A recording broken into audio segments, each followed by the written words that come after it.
नमस्कार, मैं आकांक्षा सक्सेना। आशा करती हूँ आप लोग बहुत अच्छे होंगे। आज इस पर्टिकुलर वीडियो में हम बात करने वाले हैं एक बहुत इम्पोर्टेंट टॉपिक की, जिसका नाम है शिक्षक डायरी। तो शिक्षक डायरी में क्या भरना है, कैसे भरना है और किस तरह से आप बिना किसी बोझ के इसको भरते हुए अपने नॉर्मल टीचिंग प्रोसेस को एक हैपनिंग, एक सक्सेसफुल टीचिंग प्रोसेस में कन्वर्ट कर सकते हैं। जैसा कि हम सपोर्टिव सुपरविजन के दौरान जब फील्ड्स में जाते हैं तो पाते हैं कि लोग बहुत कंफ्यूज हैं, लोगों को बहुत सारी भ्रांतियां हैं। उन्होंने इसे पूरा का पूरा लेसन प्लान बना के रख दिया है। तो मुझे लगता है एक छोटी सी अंडरस्टैंडिंग और छोटी सी क्लैरिटी अगर आपकी टीचर्स डायरी पे बन जाएगी तो आपका आधा काम अपने आप पूरा हो जाएगा। तो क्या है इनमें वो छोटे छोटे माइन्यूट्स जो आपको ध्यान रखने हैं, और इसका पर्पस समझिए। लाइफ में आप कोई भी काम करें, अगर आपको वाई उसका आंसर करना आता है तो हर चीज़ अपने आप सिंपल हो जाती है। तो आज हम शिक्षक डायरी को बहुत सिंपलेस्ट फॉर्म में समझने वाले हैं, और मेरा आपसे वादा है वीडियो के एंड तक आपको एक कंप्लीट क्लैरिटी आ जाएगी कि इसे भर क्यों रहे हैं, कैसे भरना है, और क्या भरते हुए आप इसे सपोर्टिव सुपरविजन में अपनी एक पॉजिटिव रिपोर्टिंग की तरह सामने रख सकते हैं। तो आइए समझते हैं। सबसे पहले शिक्षक डायरी है ही क्यों, क्यों जरूरत पड़ी कि एक टीचर क्लास में जाने से पहले एक शिक्षक डायरी का उपयोग करे। तो शिक्षक डायरी किसी भी तरीके की एक्सीडेंटल टीचिंग से बचाने के लिए है।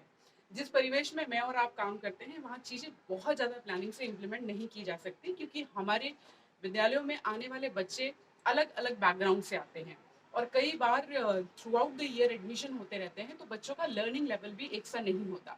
इसके लिए फ्लेक्सिबिलिटी तो ज़रूरी है कि जब बच्चा सामने आए उसका जो भी लेवल है हम उसे वहाँ से शुरुआत करें, ताकि लर्निंग गैप को रिड्यूस करते जाएं लगातार।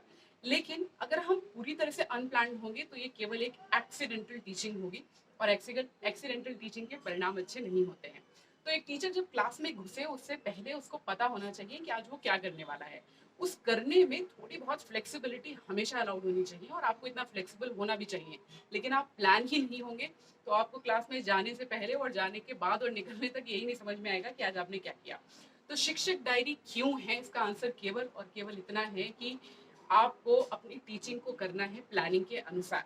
प्लानिंग जिसमें आप फोकस कर सकें कि आप किन लर्निंग आउटकम पे काम करने वाले हैं। आप प्लान कर सकें कि जो पीरियड आपको अलॉट किया गया है किसी भी सब्जेक्ट का, उसमें आप पर्टिकुलरली आज किस पर्टिकुलर फोकल आउटकम पे फोकस करने वाले हैं।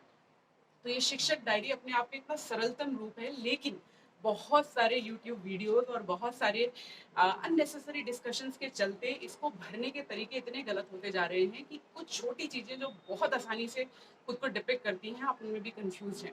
जैसे आज मैं यहाँ अपने एक फ्रेंड के आई और मैंने उनकी शिक्षक डायरी देखी, तो ये मान लीजिए इसे 70वां टीचर है मेरे सामने पिछले 10 दिनों में जिसका टीचिंग डायरी ठीक नहीं भरा है। तो मुझे लगा यहीं से शुरुआत करते हैं।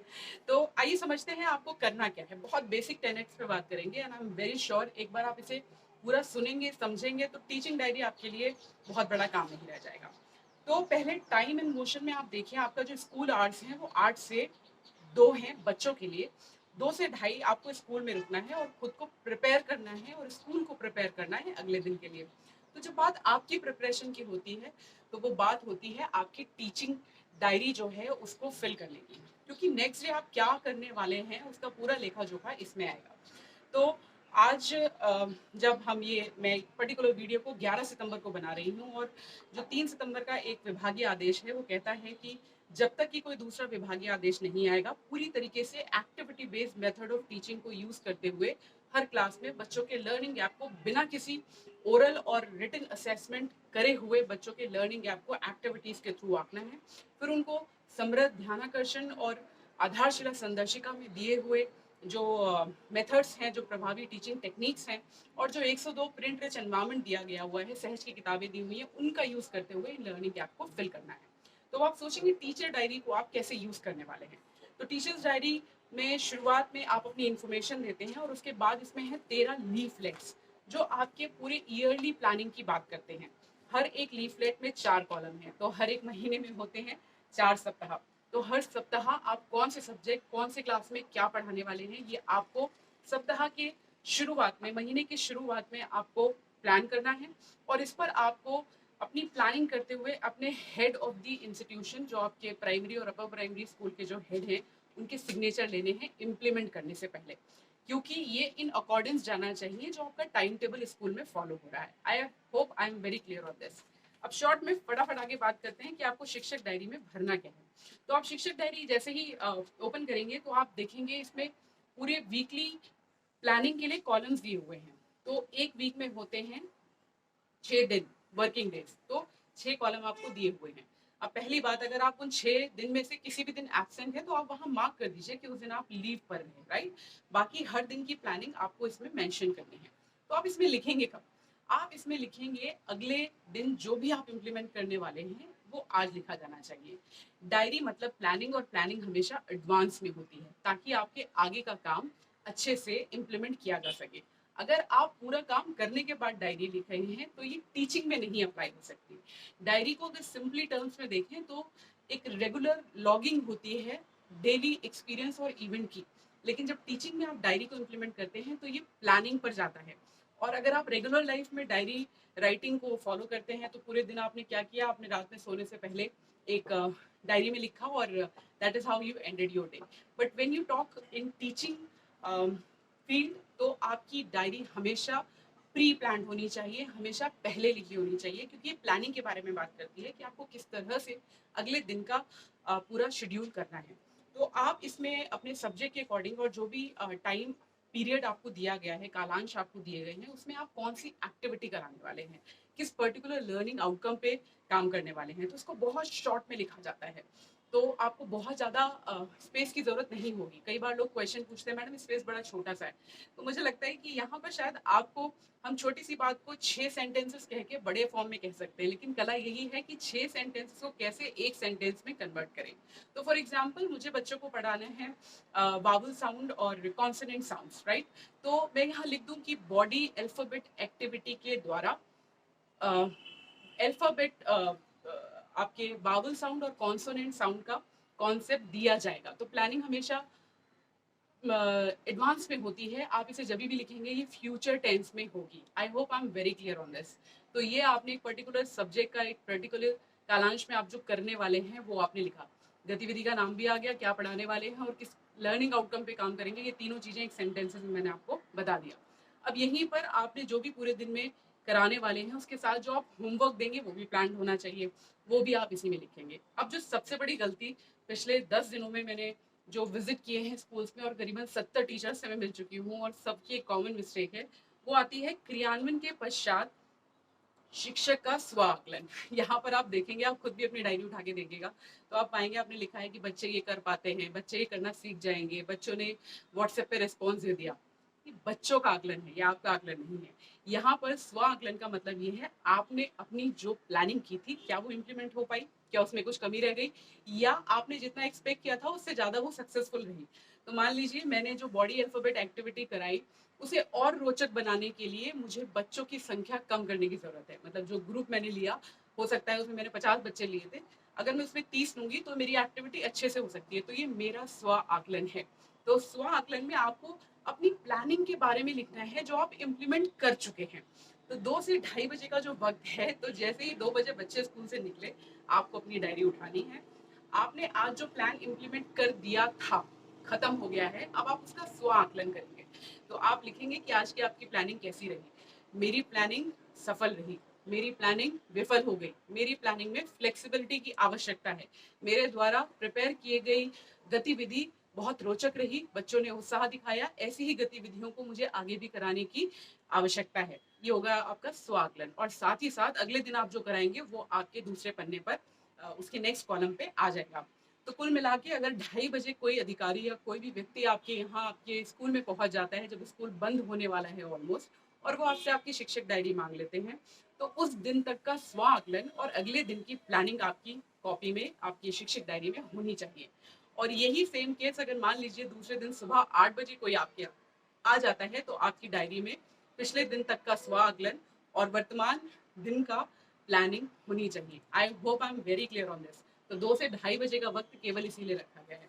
इसके साथ एक बहुत इंपॉर्टेंट बात है, वो ये कि पीछे आपको कुछ 20 पन्ने दिए हुए हैं जो लिखते हैं सपोर्टिव सुपरवाइजर द्वारा पर्यवेक्षण के दौरान उपयोग हेतु। तो इसमें 20 लेफलेट्स हैं। और अभी क्योंकि फिजिकल सेटिंग में स्कूल चल रहे हैं, एआरपी, एसआरजी, डाइट मेंटोर्स या कोई अन्य व्यक्ति जो सपोर्टिव सुपरविजन के लिए आपके विद्यालय में पहुंचा है, वो जिस भी क्लास में पहुंचा है, तो मान लीजिए मैं एक फला क्लास में गई, तो मैं जिस भी क्लास में गई हूँ, इसका पूरा मतलब है कि उस क्लास में वही टीचर हैं जिनको वो क्लास असाइन थी या जो अरेंजमेंट के तहत उस क्लास में पहुंची है। तो अगर वो आपकी असाइन क्लास है तो उसकी प्लानिंग आपकी डायरी में होनी चाहिए।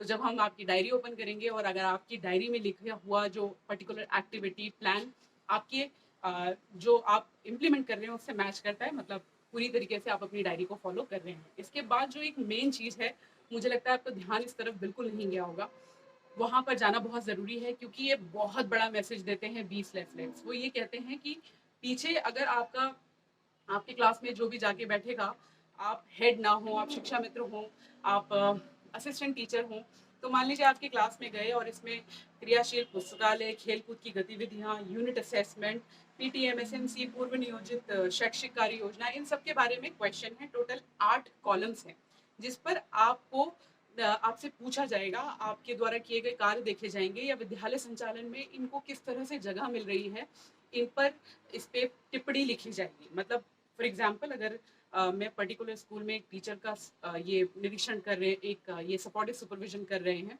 और वहाँ मैम से पूछा, मैम आपके यहाँ लाइब्रेरी कहाँ है, तो मैम हमें लाइब्रेरी तक ले गई। फिर मैम से पूछा, मैम इसका संचालन कैसे होता है, तो मैम ने कहा कि ये मैं नहीं देखती, दूसरी मैडम देखती हैं।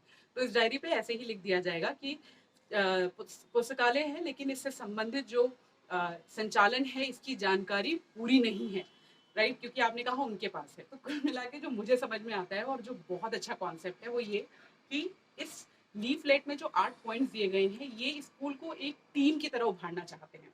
तो वर्क डिस्ट्रीब्यूशन में भले ही लाइब्रेरी को मेंटेन करने की जिम्मेदारी किसी की भी हो, लेकिन पता सबको होना चाहिए। खेल कूद की जिम्मेदारी किसी की भी हो वर्क डिस्ट्रीब्यूशन के अंतर्गत, लेकिन हर किसी को पता होना चाहिए खेलकूद का सामान कहाँ है, कौन सा क्लास किस दिन किस पीरियड में खेलकूद के लिए जाता है, राइट। तो एक कलेक्टिव रिस्पॉन्सिबिलिटी इससे सेट होती है। और लास्ट में टिप्पणी, अगर सपोर्टिव सुपरविजन के लिए जो भी गया है कुछ अच्छा पाता है, कुछ सपोर्टिव सुपरविजन के दौरान कुछ सपोर्टिव आइडिया देना चाहता है वर्तमान के एनवायरमेंट को एनरिच करने के लिए, वो यहाँ पर लिख सकते हैं। तो निरीक्षण पंजिका में एसआरजी, एआरपी या डाइट मेंटोर्स अपने सुपरवाइज्ड पूरे सिनेरियो को ना लिख के इसके ऊपर इसको अंकित करेंगे। तो ये आप देखिए, बड़े मोटे तौर पे आपकी पर्सनल रिस्पॉन्सिबिलिटी को टीम के साथ अटैच कर दिया गया। तो एक टीम अकाउंटेबिलिटी क्रिएट होगी स्कूल में, जो लीडरशिप का अपने आप में एक बेहतरीन तरीका है। तो I hope I am very clear on this. इसको बिल्कुल भी लेसन प्लान में कन्वर्ट करने की कहीं कोई ज़रूरत नहीं है। आपको बहुत सिंपली पॉइंट्स में आप जो कल करने वाले हैं वो आज अपनी डायरी में बिल्कुल मेंशन करना चाहिए, क्योंकि आप एक्सीडेंटल टीचिंग के लिए क्लासरूम में नहीं जा सकते। और once you are done with your planning, एक बार आपने जो भी कल के लिए प्लान किया था वो पूरी तरह से प्लान आपका इंप्लीमेंट हुआ, उसका स्व आकलन जरूर करें, क्योंकि स्व आकलन आप खुद बता रहे हैं कि आपकी प्लानिंग कैसी रही। और दूसरा दिन शुरू होने से पहले उसकी प्लानिंग एडवांस में करके रखें। तो ये शॉर्ट में लिखिए, क्रिस्प में लिखिए, इसमें बड़े बड़े आपको लेसन प्लान बनाने की कोई ज़रूरत नहीं है। लर्निंग आउटकम, जैसे आपको मैंने बताया कि बच्चों को साउंड्स का, बच्चों को कॉन्सोनेंट और वावल साउंड का ज्ञान होगा। सिंपल है, इसमें कितनी लाइनें बनती हैं, राइट। तो लंबा लंबा लिखने की कोई ज़रूरत नहीं है। लेसन प्लान अलग है, डायरी अलग है। Diary is exactly a well maintained previous plan what you're going to do tomorrow. And so Aglan, after implementing your entire planning, what is your own assessment? आप कितने सफल हुए अपनी प्लानिंग में, कितनी आपको इम्प्रूवमेंट की जरूरत है, और कितना आपको लगता है कि जो आपकी प्लानिंग है वो आपकी फ्लेक्सिबिलिटी, आपके बच्चों और उनके मेंटल और उनके एजुकेशनल लेवल के अकॉर्डिंग चल रही है या नहीं चल रही है।